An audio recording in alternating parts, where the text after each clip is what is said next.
Sir, sana kayo? Kapasok mo, unang kanto lang. Hindi pa. Unang kanto lang, baka lumagpas kayo konti. Sir. Okay. Uy! Andito na yung mga bagong reversible jacket natin. New colorway to, kaya as you can see, limited pieces lang to. Sa trial stage lang muna tayo. Tara, check na kagad natin. Ganda ng kulay niya sa personal. Tatabi muna natin to. Yeesh! Meron tayong 2 new colorways. Ano ba unahin ko dito? Yun lang, na colorblind ako. Hindi ko alam mo anong kulay to. Ito muna. Woohoo! Naman tayong bagong jacket. Oh my god. Hirap pag colorblind. Hindi makita yung kulay. Green ata to. Game. Check natin. Fit check. Agad natin. God. Woo! Sobrang solid nito.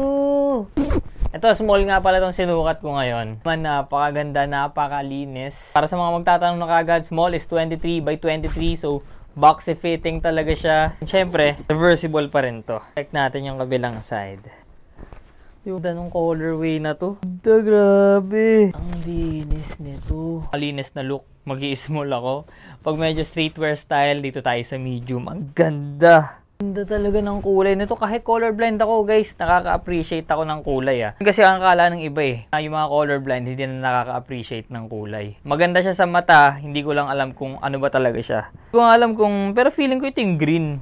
Pockets, kumpleto pa rin. Quick 360 tayo.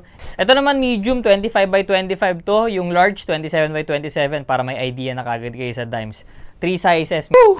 Grabe, ang ganda talaga. Wala na akong ibang masabi pa dito. As in, maganda lang talaga siya. Bang! Sige, next color na tayo. Okay na to. Nag-i-enjoy ako masyado. Nasa unang jacket lang tayo. Ito na ata yung brown, no? Naman, brown and khaki. Plain colors lang, pero napaka-solid. Nice one talaga ka. Close natin. Bagay din dun sa shorts natin ngayon. As in, sobrang daming styles talaga na pwede nyo gawin dito. Bago kong trip ngayon Yun yung tinutupi yun dito. Sobrang unique talaga. As in, ang daming pwedeng paglaruan na style dito sa jacket na to. Yung nakaganyan.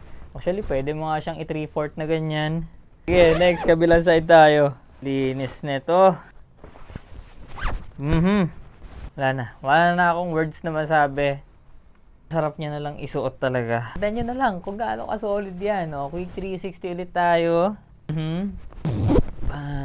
Okay, wala na akong maraming pang sasabihin. Kung gusto nyo rin ito, iiwanan ko na lang dyan sa baba yung sauce. Alam mo na, syempre don't forget to follow for more. Yun lang. See ya!